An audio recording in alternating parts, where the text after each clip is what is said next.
A gente conversa agora com a Juliana Inhas, professora de Economia do INSPER. Professora, obrigado por estar presente nessa edição dominical do Agora CNN. Eu gostaria que a senhora avaliasse, porque caso a PEC seja aprovada como veio da Câmara, na sua avaliação, qual vai ser o impacto na mudança da produtividade da economia brasileira? Oi, Uribe, boa tarde, é um prazer estar aqui com vocês. Olha, acho que a aprovação, né, ainda que a gente esteja falando, né, de uma medida que é importante, sem dúvida, né, uma pauta já antiga, a gente não tem como garantir que essa mudança leve ao aumento de produtividade. Existe, claro, toda uma expectativa que isso aconteça e que faz essa percepção. Mas a gente tem que lembrar que esse ganho de produtividade não está garantido.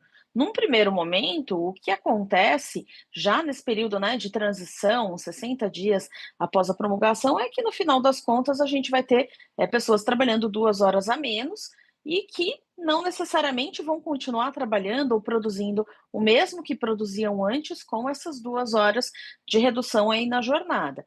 Isso pode se traduzir num cenário que, infelizmente, não é o cenário que nós gostaríamos de ver, em um aumento do custo da produção, pelo fato de que você vai ter, então, salários garantidos, mantidos, com uma produção na semana de 2 horas menor, inferior, e em alguns cenários isso pode levar, inclusive, à necessidade de uma contratação adicional para conseguir garantir, ou pelo menos manter, né, uma tentativa de manter a produção anterior. Então, não existe, né, indo direto à sua questão, não existe uma garantia desse aumento de produtividade e a gente também não tem uma garantia de que isso não vá se refletir em algum cenário, em um aumento de custo de produção, que, claro, não, talvez não integralmente, mas proporcionalmente deve ser repassado, e aí o repasse vai depender muito do tipo de produto, da forma de concorrência desse produto, essencialidade, enfim, de outras tantas informações, mas que de fato podem levar ao longo do tempo, inclusive, a pressões em preços. É uma medida socialmente importante, mas novamente nós não temos hoje ainda tantas informações, nunca aconteceu isso, né, num desenho institucional como o que a gente tem hoje, com a economia que a gente tem hoje, para que a gente tenha a segurança de dizer qual vai ser de fato o resultado final. Professora, a senhora acho que foi no ponto, socialmente importante. A gente tem ouvido muito dos setores esse reconhecimento, sim.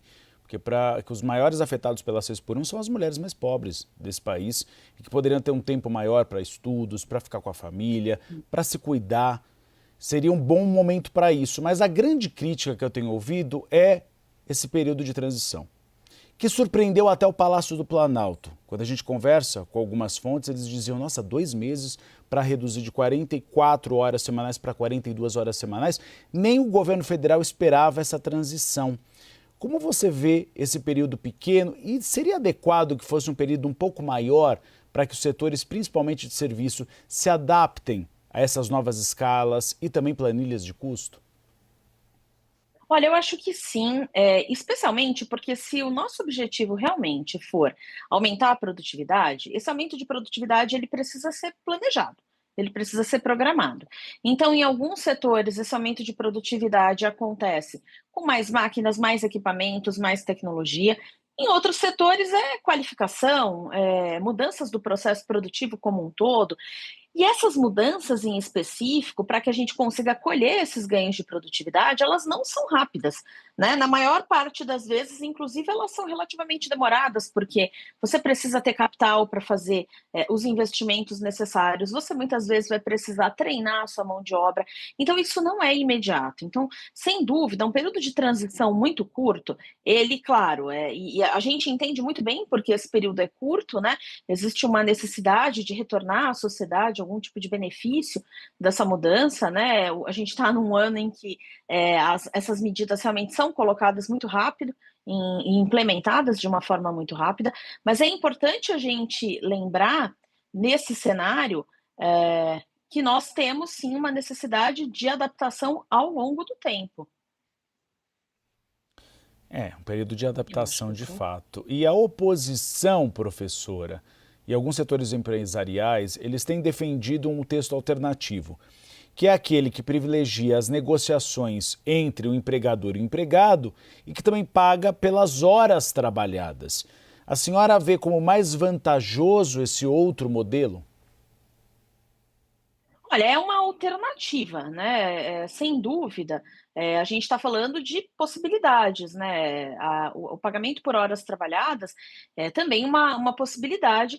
Acho que, de uma forma ou de outra, a nossa grande preocupação é como é que isso vai se traduzir de fato para o bolso do trabalhador, né. A medida, ela é importante, como a gente falava anteriormente, socialmente muito bem vista, mas a gente precisa lembrar que se essas medidas levarem a um aumento dos preços, a uma inflação que vai de alguma forma corroer o bem-estar e o poder de compra, né, dessa população, a medida vai ser muito pouco efetiva, né? Então não adianta ter uma medida que consiga ter um impacto imediato no começo e que depois, de alguma forma, seja superada pela perda de poder de compra pelo aumento dos preços.